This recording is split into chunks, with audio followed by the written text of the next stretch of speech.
The Vel-Karath was still alive when Noah found it, which surprised everyone at the station except Noah.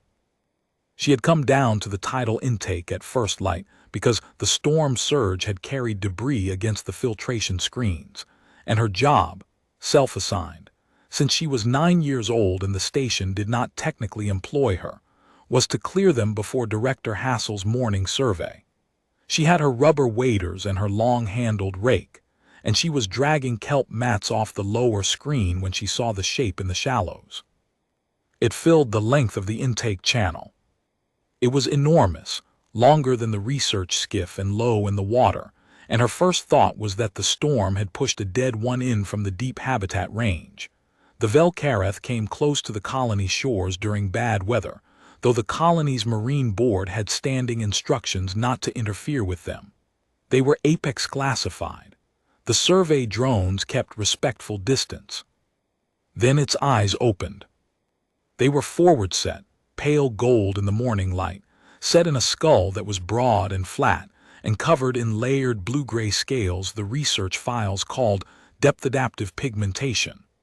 One of them found her standing in 30 centimeters of water holding a rake, and it did not look away. Noah did not look away either. She waded closer, which she understood afterward was not a sensible thing to do. The first thought had been, "It's hurt." She could see it now, the rear propulsion fin, the large paired structure the Vel-Karath used for deep-water speed, was caught in the intake grating, not just tangled. The grating had bent under storm debris and the fin was pinched at the base, the tissue swollen and dark. The animal had been there all night, working against the grating, and the grating had won. She went back up the ramp at a run. Her mother was the station's marine biologist, which was the only reason Noah knew what a Vel-Karath was. Her mother had also been awake for 31 hours managing the storm and was currently asleep in her bunk with her boots still on, and Noah felt genuinely bad about shaking her shoulder. But she shook it anyway. "Vel-Karath," she said. "Intake channel, fin caught in the grating, it's alive." Her mother was upright and moving in 4 seconds. Director Hassel arrived at the dock 12 minutes later, looked at the animal in the shallows, and said the recovery operation was impractical. He was not a cruel man. He was a careful one, and a Vel-Karath with a serious fin injury at a coastal research station with no surgical resources, no veterinary staff qualified for a 4-meter aquatic apex predator, and a children's colony annex 40 meters up the shore was a management problem. "If we free it," he said, "it cannot return to the deep range in this condition. It will either die in the shallows or become a hazard to the colony's water access." Noah's mother did not stop working the pry bar. "Noah," Hassel said, "you should go back to the annex." "I found it," Noah said. Hassel looked at her the way adults look at children when they are deciding whether to be firm. He decided to be firm. The colony's marine management protocols exist for a reason. The animal. The animal, at that moment, turned its head in the water and made a sound. It was not a distress call. She had heard recordings of those, low and sustained, the kind that carried 2 kilometers across open water. This was shorter. A single resonant pulse she felt in her sternum before she heard it with her ears, directed precisely at the 9-year-old on the dock. Hassel stopped talking. Noah crouched down at the dock's edge. "I know," she said. "We're trying." The Vel-Karath looked at her with one pale gold eye. "We're trying," she said again, quieter. Her mother freed the grating 40 minutes later with Noah holding the pry bar steady while 2 station engineers lent their weight to the cut section. The fin came loose. The animal shuddered along its entire length and then went still. The tissue at the base of the fin was in bad shape, compressed, the circulation disrupted, the primary articulation joint wrenched. It could move. Whether it could swim properly was not something anyone could determine yet. It did not leave the intake channel. It moved to the deeper end, to the calm side of the screen where the water was clearer, and it rested there, and it watched the dock. Hassel watched it back for a long time. Then he filed his morning survey report. In the notes section he wrote, Vel-Karath adult female in intake zone, fin injury stable, monitoring ongoing. He did not write anything about management protocols. He stood on the dock for a while in the early light, and then he went. The Vel-Karath stayed. By the third day, Noah's mother had a working theory about the fin. The joint would likely recover. The compression injury was severe but not structural, and Vel-Karath tissue had regenerative capacity the research literature had documented but not fully characterized. The problem was the recovery period. In open water, the animal would need to maintain depth equilibrium while the fin healed, which required exactly the motion that would stress the joint and prevent healing. In the channel, it could rest with the fin unloaded, but it could not stay in the intake channel indefinitely. "It needs a float," Noah's mother said at dinner. "Something to support the fin's resting position from below, take the weight off the joint. We don't have anything purpose-built for a Vel-Karath." Noah ate her rice and thought about it. She was back at the channel before dawn with materials from the salvage yard. 3 sealed polymer floats from the old aquaculture buoy line, soft mesh netting from the oyster grow-out frames, and 6 meters of flexible adhesive webbing her mother used to patch habitat tank seams. She had a plan.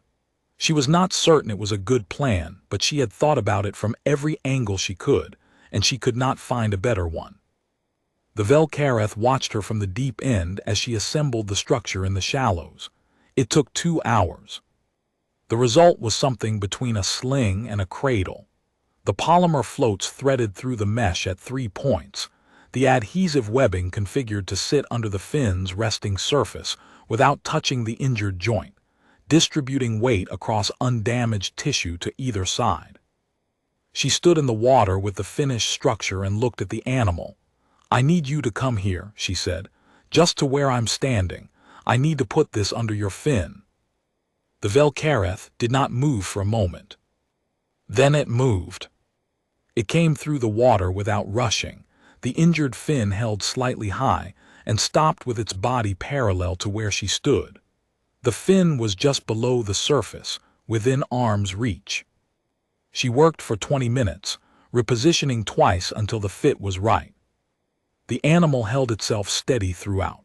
Once, when the adhesive webbing caught on a scale ridge and she had to pull harder to free it, it flinched, and she stopped and put her hand flat against its flank, not on the fin, just on the side where the scales were cool and smooth. "Sorry," she said, "almost done." She felt the flinch subside under her hand.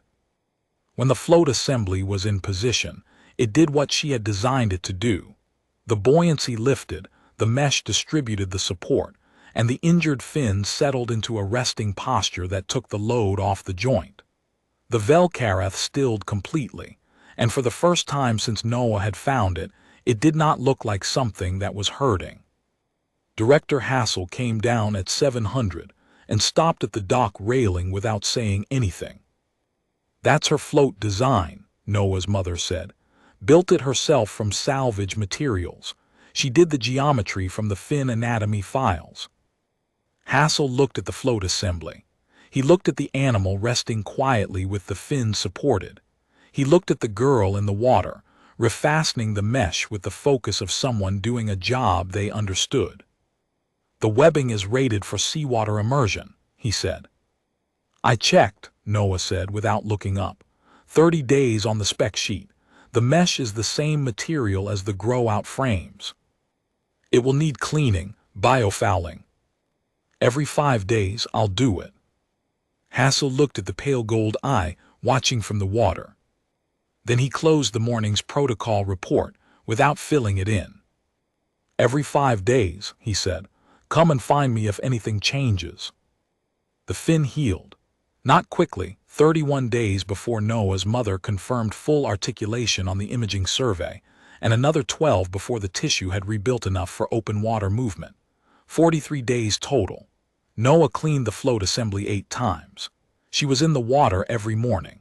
She brought fish from the station's holding tank in a bucket, which was logistically complicated but worked, and the Vel-Karath ate from the surface near the dock and did not eat anywhere else. The colony's other children came down to look, once word spread.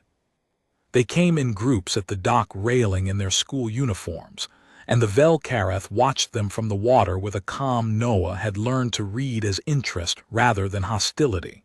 She answered their questions from the water while she worked. It became a thing people came to see. On the 42nd day, two things happened. The first was that a pair of marine enforcement officers arrived from the Regional Habitat Authority, responding to a report filed by someone who was not Hassel, about an uncontrolled apex-classified animal in a colony's coastal intake zone. They came with tranquilizer equipment and a containment transport and paperwork authorizing removal to a deep habitat release point 40 kilometers offshore. Hassel met them at the dock. Noah was in the water cleaning the float assembly, and she heard the conversation from below the planking. "The animal is under voluntary rehabilitation observation," Hassel said. He had a different voice with the enforcement officers than he used with his staff, measured, harder at the edges. "The fin injury has been managed successfully. The recovery is in its final phase. Forced transport at this stage risks re-injury." "Director, the filing was made under the Uncontrolled Apex Protocol." "The animal is controlled," Hassel said.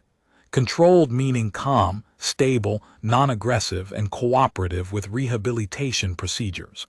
I can show you the daily observation records. I can also introduce you to the individual responsible for the float support structure in use. She is 9 years old and she built it from salvage materials, and the fin has recovered full articulation. A forced removal 48 hours before planned release is not in the animal's interest or the colony's." Silence from above. "48 hours, one of the officers said. "If final imaging confirms full recovery tomorrow, I will oversee the release personally. You're welcome to observe." They agreed. They did not unload the containment transport. Below the dock, Noah let out a breath.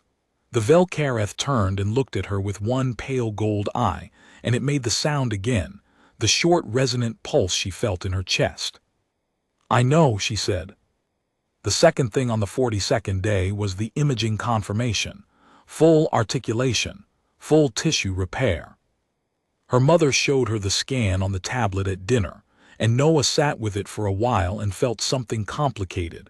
Not quite happiness and not quite sadness. That was mostly the knowledge that a thing had worked, and that it had cost 42 mornings. The release was the next morning. Noah removed the float assembly herself, untethering each section of mesh, unclipping the floats, peeling the webbing from the fin's surface carefully. The Vel-Karath held itself still throughout, fin extended, pale gold eyes on her face. When the last section came free, she stood in the water knee-deep and looked at the animal. Hassel was on the dock with the 2 enforcement officers. Her mother was there. 6 staff members. About 12 colony children crowded against the railing. The Vel-Karath did not move immediately. It stayed in the channel for another 2 minutes. Then it turned toward the open water at the seaward end. The damaged fin swept through a full arc, clean, powerful, no hesitation. The motion barely disturbed the surface. It paused once at the channel mouth, where the shallows met the deeper blue. It turned its head back. Noah lifted one hand, not a wave, just up. The Vel-Karath held for a moment she would remember exactly for the rest of her life. The pale gold eye, the early light across the blue-gray scales, the repaired fin cutting cleanly through still water. Then it slipped below the surface, and the channel was empty, and the morning was quiet. One of the enforcement officers said, very quietly, "I have never seen one of them do that." Noah lowered her hand. "She's been coming every morning for 42 days, her mother said.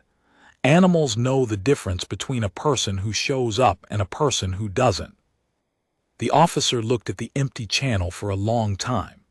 Then he looked at the float assembly under Noah's arm, polymer floats and salvage mesh, worked out in the dark hours of a storm morning by a 9-year-old who could not find a better answer. He didn't say anything else.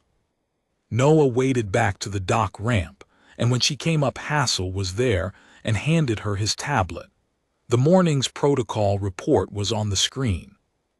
In the notes section it said, Vel-Karath adult female, recovery complete, voluntary deep habitat release, 7/12. Recovery facilitated by float support structure designed and maintained by Colony Annex resident, age 9. Structure performed within design parameters for full recovery period. Recommend formal documentation of methodology. He took the tablet back without comment. Noah looked out at the open water, past the channel mouth. Somewhere out there, 40 meters down and moving, a repaired fin drove through cold water with the full force it had been built for. She could not see it, but she knew exactly what it looked like.